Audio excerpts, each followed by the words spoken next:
Welcome to the fourth episode of Atlantica's Fuel for Thought, a reimagined energy podcast. This is a podcast where you can learn about all things energy happening in Atlantica Canada. I'm Jonathan Alward, and I'm the Vice President of Policy for the Atlantica Centre for Energy. Atlantica's goal is to help power and develop the region responsibly to create a more prosperous future for Atlantic Canadians. In this episode, my guest and I will discuss natural gas. Our goal is to help listeners and viewers better understand what natural gas is, how it's used, and what its role will be in the future, especially here in Atlantic Canada. And joining me today are John Hawkins and Paul Cheliak. John Hawkins is the president of Eastward Energy. He served as the president since 2017 and previously as the vice president for engineering, construction, and operations. Before joining Eastward, he spent 14 years at Nova Scotia Power. He's a professional engineer by trade with a Bachelor of Engineering degree from the Technical University of Nova Scotia. Welcome, John. And can you share a little bit more about Eastward Energy? Sure. Well, thanks very much for having me. And it'd be my pleasure to talk a little bit about Eastward Energy. We have a pretty significant position in Nova Scotia's energy landscape, but not as well known as perhaps our larger electric utility in the province. So we serve some of the largest industries, institutions, and employers in the province, as well as homes and businesses. And some of those homes and businesses are located in rural areas of the province, and they're served by compressed natural gas. We also serve some of the most hard to abate sectors in the landscape, the provincial landscape. So hospitals, schools, universities, industries, manufacturing businesses that require high temperature heat in order to meet their energy demands. And since starting with a single customer back in 2003, we've grown now to provide about almost 25% of the energy that Nova Scotia Power provides on an energy delivered basis. And we're very fortunate in that we've been able to grow, organically in the last 22 years. And so right now, just to give a sense of the size of the company, we serve about 56% of the multi-unit residential buildings in the province. And of course, that's where a lot of the growth is happening.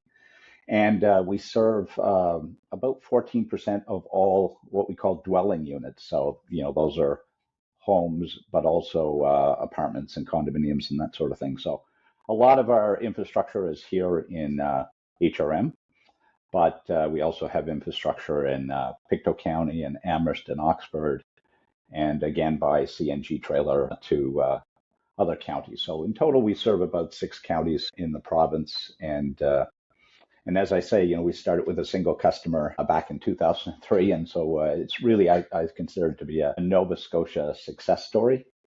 And in total, our shareholders have invested over $500 million in infrastructure and long-term pipeline commitments. Wow, that's excellent, and I look forward to talking more about that infrastructure specifically to help people understand. I guess what I would say are some of the competitive advantages we have relating to gas in Atlantic Canada. So thank you, John, for joining. Paul Cheliak is the Vice President of Strategy and Delivery for the Canadian Gas Association. Prior to joining the CGA, he worked for Natural Resources Canada, where he provided natural gas market and policy advice for the department's senior management.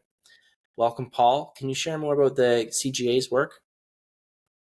Yeah, thanks, John. Great to be here. So Canadian Gas Association, we were founded in 1907, so quite a long time ago. And the reason for the association back then was people were building pipes, and the knowledge sharing and best practices at that time really was what was driving the industry as Canada found natural gas and was trying to figure out ways to creatively move it around to customers. And so we've evolved a lot since then. And so we're currently based here in Ottawa, and we represent all of the companies that deliver natural gas to the consumer. And so Eastward Energy would want to be one of our great companies in the Maritimes, and their counterparts from across Canada. So principally, our role is to develop best practice for the industry around safety and operations, but also more recently in the last couple decades has been to act as a foundation for engagement with the federal government to help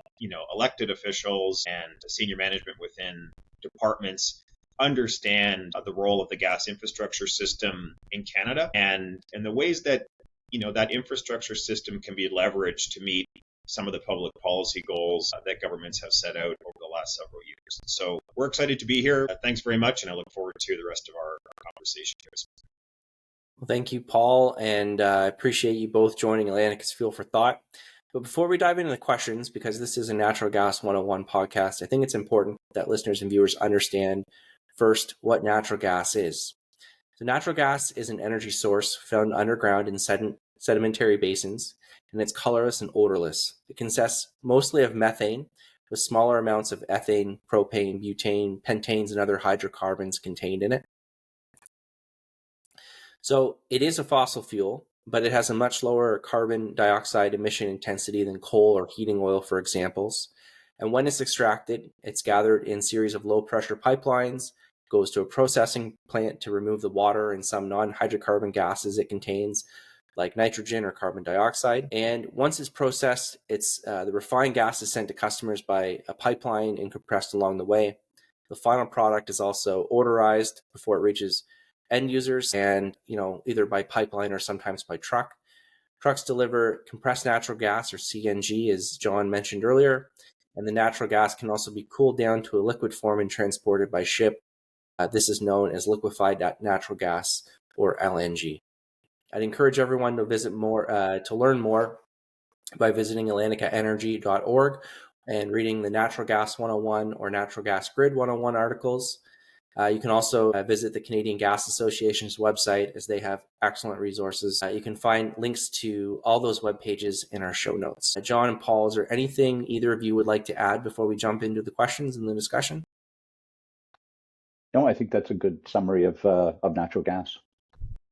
No, good job, John. Thanks. Great, thanks. So, Paul, why don't we start? Can you outline where the majority of natural gas comes from in Canada? How much do we produce versus consume, and how do we use natural gas across the country?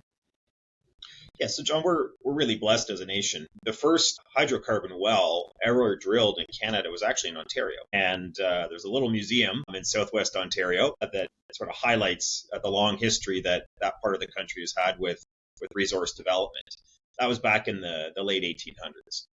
A lot has changed since then, and so the mainstay of Canadian natural gas production is in Alberta and increasingly in British Columbia. There is also production in Saskatchewan, a tiny bit in Ontario, and historically there was offshore production in Nova Scotia, which John can speak more to, which has since been wound down, and so now the gas is coming into Nova Scotia from other parts.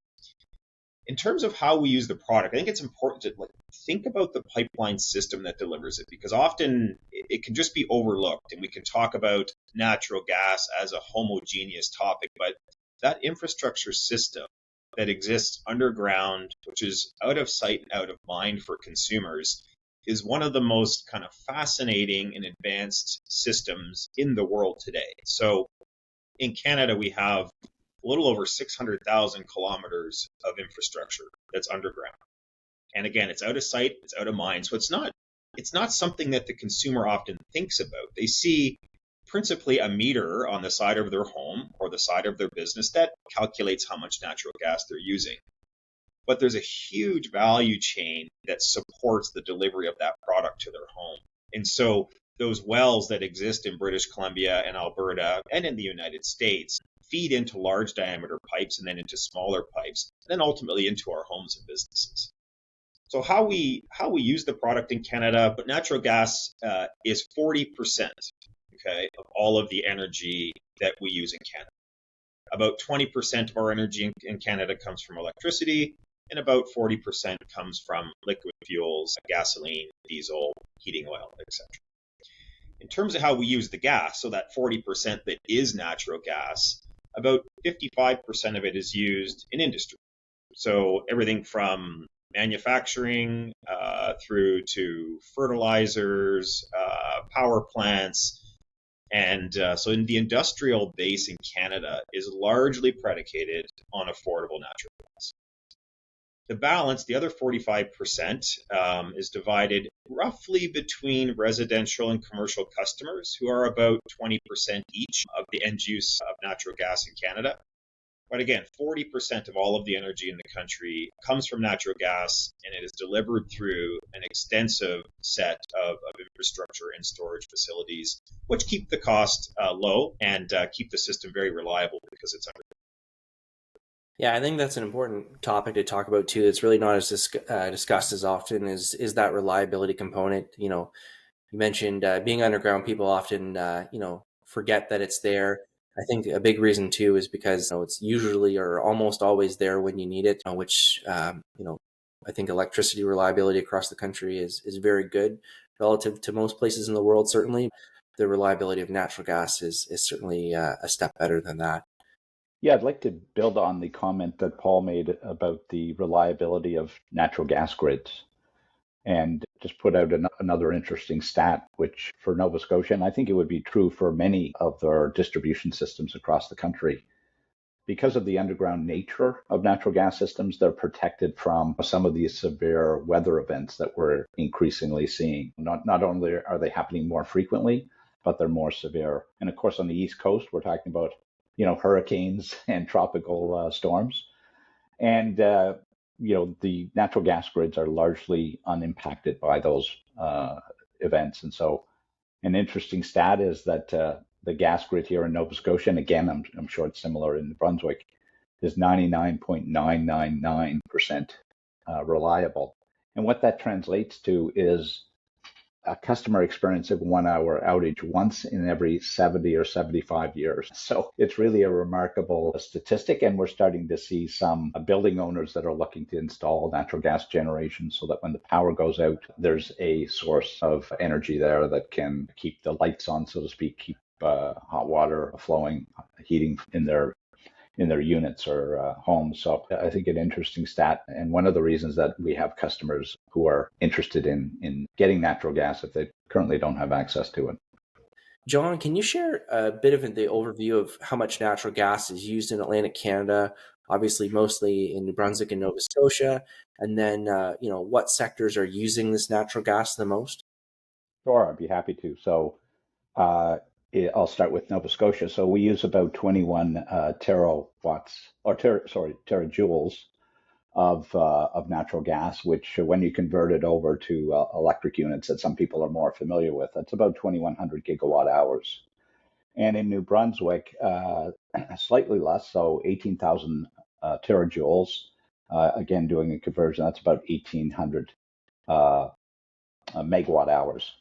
So, substantial amounts, probably as on a percentage basis, because ourselves and our counterpart Liberty Utilities in New Brunswick are newer utilities, and so not as far advanced in terms of market penetration as you'd see in central and western Canada, where, as Paul was alluding to, it's a substantive part of the total energy landscape, but nonetheless a material amount.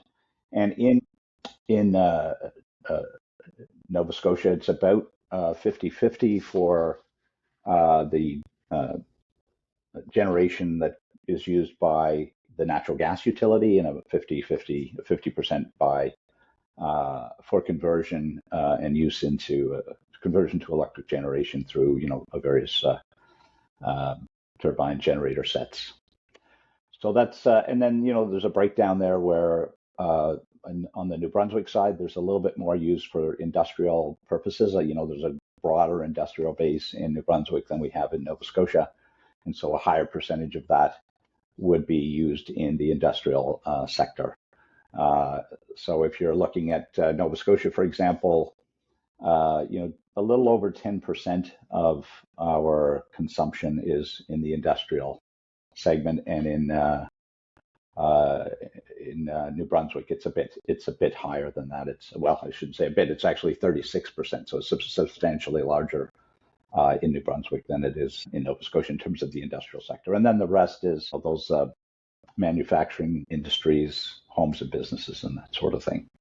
Yeah, I think it's important, despite the fact that maybe there's less industrial consumption of natural gas in Nova Scotia, it's certainly still lots in New Brunswick. I think it's important for listeners and viewers to understand that a lot of the time those businesses don't really have readily available alternatives to natural gas. So even if it doesn't seem on the surface that maybe it's used as much as it is in other provinces, it's still incredibly important to our local economy and economic development in the region.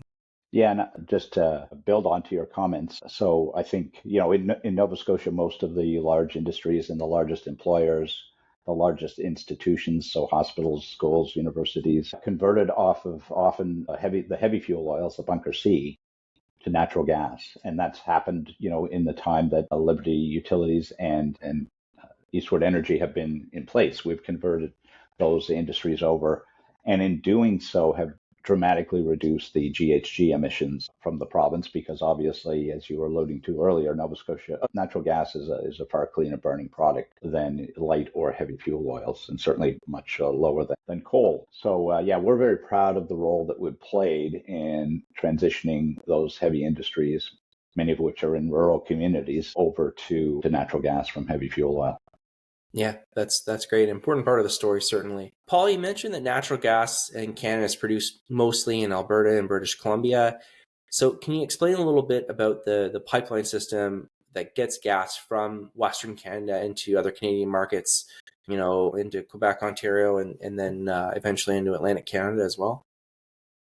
Yes, it's sort of a highly sophisticated system, which if you kind of pulled it up and looked at it from a bird's eye view down, you'd see just a web of infrastructure that, interestingly, has all been very deliberately placed in very specific places for very specific reasons. So Canada is connected about 30 times on the export side with the United States. And so we sell a significant amount of natural gas into the United States. About half of what we produce is actually sold directly to the U.S. And we also import quite a bit of gas from the United States in through Ontario. So I guess, the first point is there's a deep interconnection between the two countries on natural gas. And it's been that way for, well over 75 years. If you look at Canada specifically, so most people, live in the east relative to the west. And so you have a large set of pipelines flowing from Alberta into the prairie provinces and then through to Ontario and on to Quebec. And so what you have is it goes from 6 large pipelines in Alberta to 4 to 3 and then to 2 and then to 1 ultimately into Quebec. And so it kind of truncates down as you move further east and as the pipelines exit Canada and serve markets in the United States. So that's sort of the large diameter transmission pipelines, not dissimilar to the nomenclature that's used in electricity when you think of transmission wires, which carry the high voltage power. We then do an exchange. So the large transmission pipeline operator has something that is called a city gate with the utility. And at that city gate is where there's a custody transfer. So the ownership of the gas flips from the large diameter company into the local utility.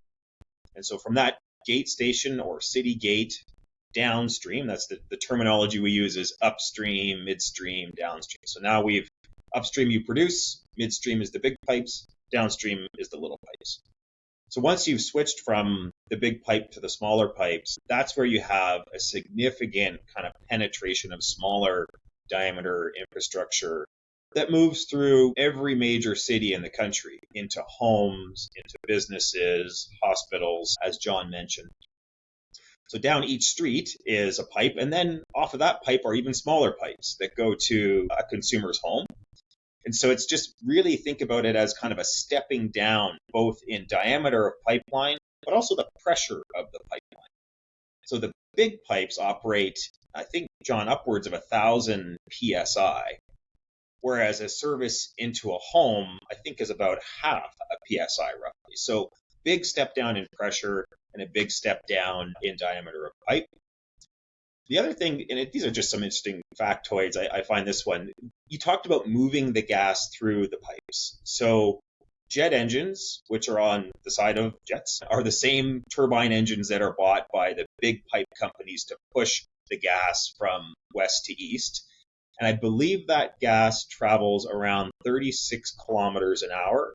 So not quite as fast as an Olympic sprinter, but probably faster than the three of us can run. That gas is actually moving every day, all day from Western Canada to Eastern Canada. So it's not a static system, right? The gas is constantly moving through it. So encourage people that are interested in this to look up kind of how pipelines work, because it really is quite a marvel of modern engineering. So I'll pause there. Absolutely. And like I mentioned earlier on, there are going to be some links where people can go and learn more about this in the show notes. And I certainly encourage everybody to do that. Appreciate that overview. I think it's also important for listeners and viewers to understand the current landscape of Indigenous involvement, partnerships, now ownerships in natural gas development and pipeline infrastructure in particular.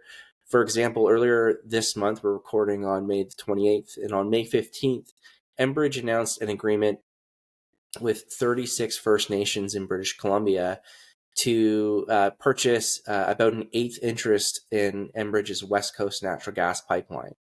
This is a over $700 million investment, I believe. And I think these partnerships are going to be incredibly important moving forward, especially to ensure as many Canadians can benefit from natural gas and similar natural resource development projects that are going to be coming, including the role of economic reconciliation. And if natural gas resources are ever developed again, in this region, in the Maritimes or Atlantic Canada moving forward, I think this is going to be a necessary step as well for those projects. Yeah, just something really quick on that, John, is, yes, an absolutely incredible story, what's happened with the Enbridge equity ownership deal. There are several others as well. And maybe what I would say here is this was not an overnight success for Canada. This has taken a long time and a lot of really hard work on behalf of nations and industry partners and governments to figure out what is that recipe that's going to work for all parties. And I just tip my hat to those that have been in this field, really working hard to figure out the right recipe, right?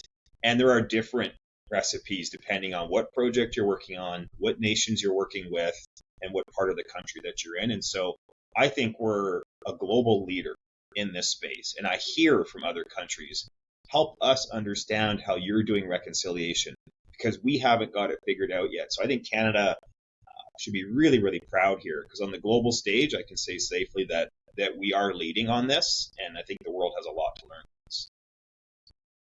That's great to hear. And I think, the conversations that we get to have every day across the energy sector, not just natural gas, I think this is becoming more and more the norm and an expectation, and really excited to see, Canada remain and continue growing its role as a leader in this space, certainly. John, Atlantic Canada's natural gas infrastructure is amongst the newest in North America, and despite the fact that we produce very little natural gas here today in the region, there is a little bit produced in New Brunswick.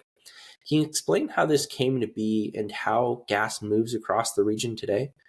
Yeah, I'd be happy to. So the story of natural gas and its movement in the region has seen quite a significant transition. So I'll go back a few years to the late 90s when the Nova Scotia offshore was developed, and that was a multi-billion-dollar project. And so we didn't have a lot of consumption of natural gas in the region back at that time. So the business case really was founded on that gas moving into the New England market down into Boston, where there's significant demand.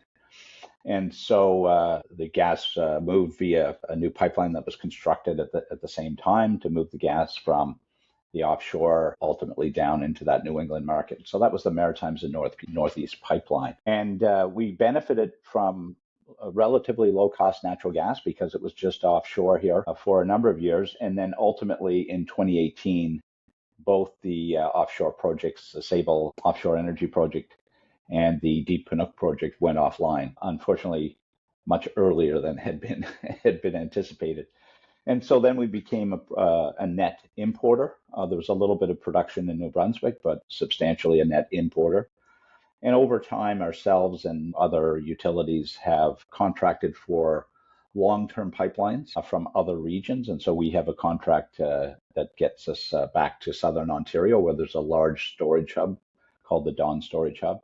And we have another pipeline contract that goes down into the New York, New Jersey area. So those are more stable, lower cost supply basins, and having those contracts in place substantially lowers the volatility that we would otherwise see if we were just dealing with the market in the northeast of the U.S., which is one of the most volatile markets in North America. So we're benefiting. Our customers are benefiting from that, from those contracts. But if I go back to the early development of the offshore, early in the 2000s, there was a Halifax lateral built to serve Nova Scotia Power. And then we were able to, as Eastward Energy, then called Heritage Gas, to hook up our first residential customer. And because the infrastructure was built, these transmission pipelines that Paul was referring to, we were able to gradually start to build more laterals off of the M&P backbone. And so we serve Amherst and Oxford counties, or those areas, and we serve Pictou County. And then our system, just like I'm sure is the same for Liberty Utilities, has kind of grown organically to serve more customers and more communities over time, which is how we've gotten to that point where we're now, almost 25% of the energy delivered of the electric utility. So it's been really, I think, a Nova Scotia success story to get from that single customer to now the size that we are. Yeah, thanks. And we'll include some maps of the gas distribution network in Atlantic Canada. But I think one of the important things, you touched on it, now gas is flowing into Atlantic Canada, almost everything that we use, through the United States. And we touched on this in an earlier podcast episode on energy security, the role that that could play in the future. And I think it's an important realization that a lot of the gas that powers industry, make sure our energy systems are reliable here in Canada, isn't necessarily American gas, but it is coming through the United States. And with all the trade volatility and the uncertainty lately, I think that's something that we should all be very mindful of. I think it's also important I think you mentioned it earlier, the role of liquefied natural gas or LNG. Just outside of the city of St. John in southern New Brunswick, there is the St. John LNG. It's a receiving facility of liquefied natural gas, and then it's regasified and shipped or sent through the Emera New Brunswick pipeline to the United States. I think just so our listeners and viewers are aware, this isn't, gas that's bound for the Atlantic provinces. This is going to the U.S. market, and it's coming in at a price point that's really serving those peak demand times and expensive prices along with that. And I think it's important that we understand it's not really an affordable or readily available source to replace the natural gas demand in the maritime market today. Yeah, no, that is accurate. Some of us in the region do enter into those peaking contracts, but they are meant to be peaking contracts as opposed to the base type contracts that we get through contracts with counterparties and through our long-term pipeline contracts. So Paul, certainly we've discussed earlier, natural gas plays an important role in industry. How does the price of natural gas compare with other energy sources today, generally as a whole across the country? Well, it depends where you are. So I guess first thing is there's typically a seasonality with gas. Not always, but in most years, there's an increase in price in the winter as demand goes up, and a decline in price over the summer months as demand goes down. It doesn't always work out quite that way, but generally all markets have that similar kind of curve to them. The prices of gas typically, in regions that produce the product, you have a lower price. The further you are away from the product, the higher the price typically is. So today, prices in Canada for gas, natural gas, are lowest in Alberta, right, where most of the gas is produced, and they're the highest in Canada's Maritimes, where the gas is not produced. There's also a toll that you pay. So those pipelines that I mentioned earlier, they're built and people pay to use them. So the further you are and the further you have to ship the product, the higher that toll is going to be on your natural gas that you use. That said, comparatively, when you look at natural gas relative to other heating technology fuels, so electricity or propane or heating oil, you are cheaper right? Not everywhere, not all the time, but in most markets, natural gas has a relative affordability advantage over other energy sources. Maybe another point worth talking about. It's not so much about pricing, John, but I do think it's an important thing for people to consider. When you use electricity, the emissions profile of your energy use depends on, of course, where your electricity is coming from. And so in many markets in the country, and I think Atlantica Canada would be one of them, depending what time of year it is, the electricity you're using to heat your home, and the same would be in Alberta and Saskatchewan, is a higher emitting product than using natural gas to heat your home. So I do think it's important when we think about price to also think about the emissions profile of the energy we're using, and the electricity grid, depending where you are, can actually lead to a higher emissions use of energy than just using natural gas. Yeah, that's an interesting point, and I think in Nova Scotia in particular, obviously Nova Scotia Power still relies a lot on coal-fired electricity generation. Fossil fuels predominantly in those winter coldest months, and they're certainly doing a lot of work to reduce the emission intensity of the electricity that they produce, and they have provincial and federal standards that they're going to have to meet in 2030 and 2035. But, in the same way, and we'll talk about this probably a little bit later, natural gas, the emission profile is probably competitive there too, and certainly has lots of room to improve in the future. Yeah, I can add a couple of points to that, John, if you like. So right now we're because of the reliance on coal and oils of light and heavy fuel oils by NSP, we're about a third of the emissions intensity today. And another interesting piece of information that I don't think a lot of people would appreciate is that the renewable energies, so primarily wind and some small amount of solar, and in Nova Scotia about 10% hydro, those are dispatched often first in the dispatch order. And so when you add incremental electric load, you're actually using the coal plants to add that incremental load. And so in Nova Scotia, if you add incremental load, about 75% of that incremental load is actually served by coal. And so that's a stat that I think probably a lot of people don't appreciate. And then as you move forward and you look at the legislative requirements to get to higher levels of renewables, it's important to understand as well that a lot of what will be needed to support electrification is natural gas. And so Nova Scotia Power in its IRP is indicating that they're going to add 600 megawatts of combined cycle turbines.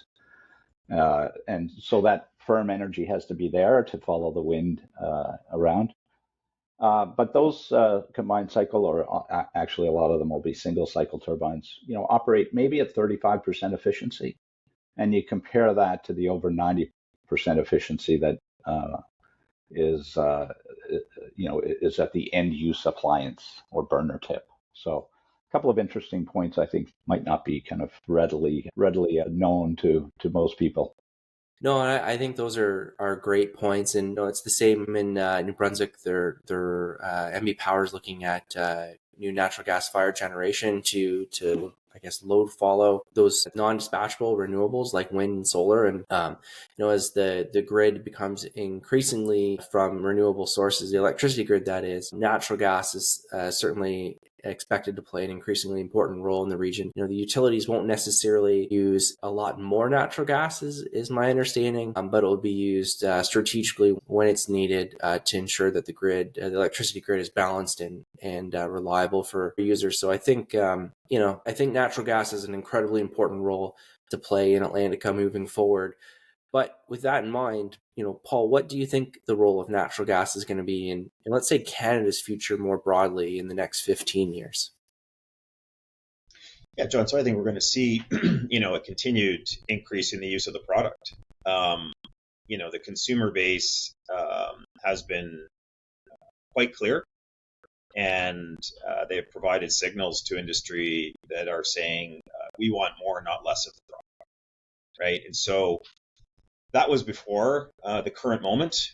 I think the current moment has caused a state of reflection in Canada, and part of that is how do we reshore if we can, certain manufacturing. How do we become the fastest growing economy in the G7? You can only do that with affordable energy as a backbone. How do we monetize our conventional resources as an export opportunity? So that translates to me as producing more of the product and getting it to markets that need it. So I think that combination of factors, John, presents a fairly bullish case for gas. I guess the task here is, as an industry, how do we continually improve, as we've done for decades, our environmental performance? So what does that mean? That means ensuring our pipelines are robust and methane emissions are addressed in an increasing fashion. We've done an incredible job in Canada, 30% reduction in methane emissions on our pipes in the last decade, despite tens of thousands of new kilometers of pipeline built. We're just better at what we do, but we need to get better yet.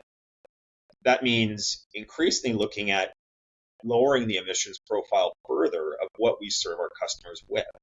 And so whether that's a blend of hydrogen into pipelines, whether that's bringing biomethane or renewable natural gas into our pipelines, absolutely have to be steadfast in looking at those technologies and increasing those blends.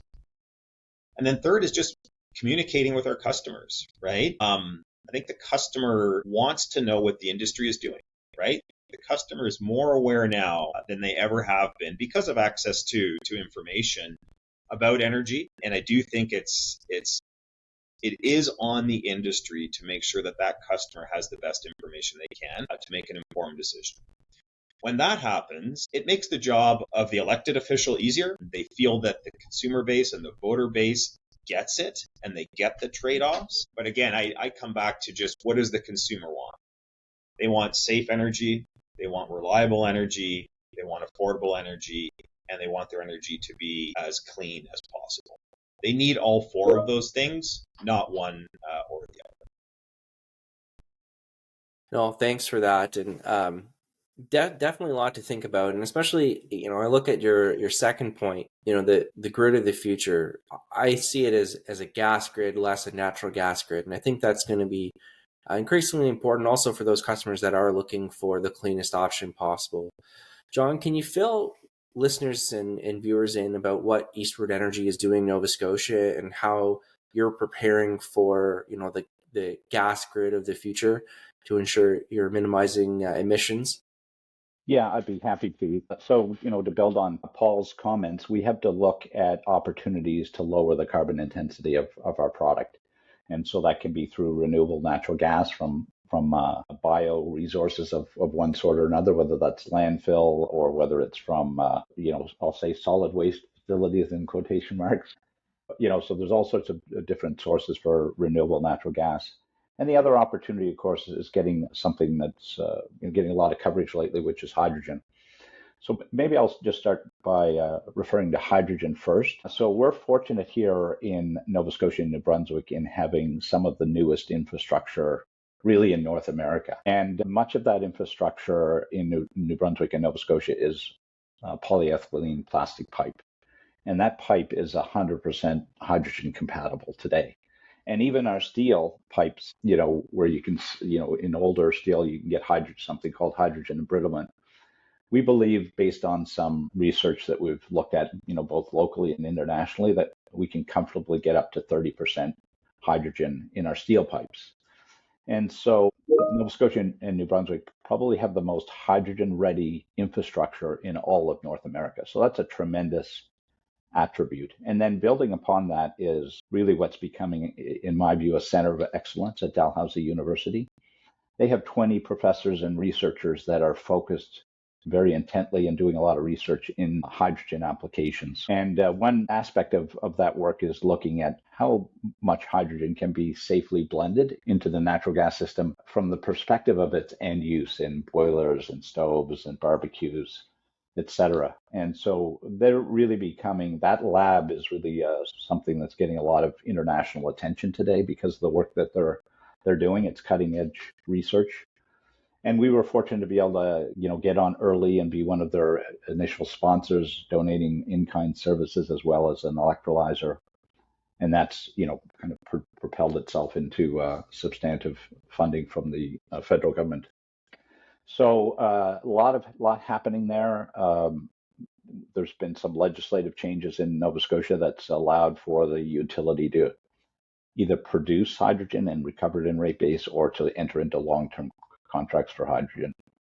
And on the RNG side, the New Brunswick government and the Nova Scotia government have both done, or in the process of doing, studies to look at where these RNG resources may be available and how can we most economically introduce those renewable natural gas sources into our infrastructure. And so have been speaking with some companies and groups that are looking at producing RNG.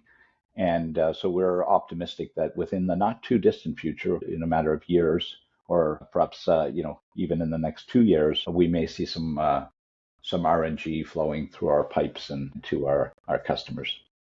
Oh, that's excellent. It's a very exciting time, I think, to be, certainly in the energy sector in Canada, but I think the natural gas sector is incredibly dynamic and extremely innovative, even though maybe we don't hear enough about that in traditional media, relative to electricity, for example.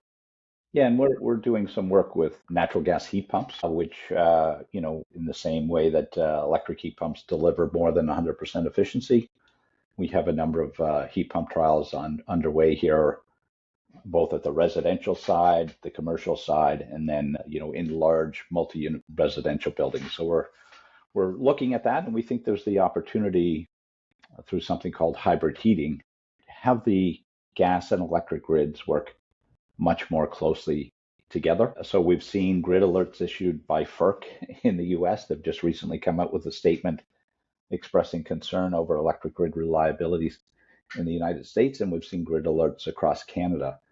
And one of the ways to address the strain that the electric grids are under is to use the gas grids in a complementary way to provide that energy on those peak days when the gas grids, or the electric grids are particularly strained. Yeah.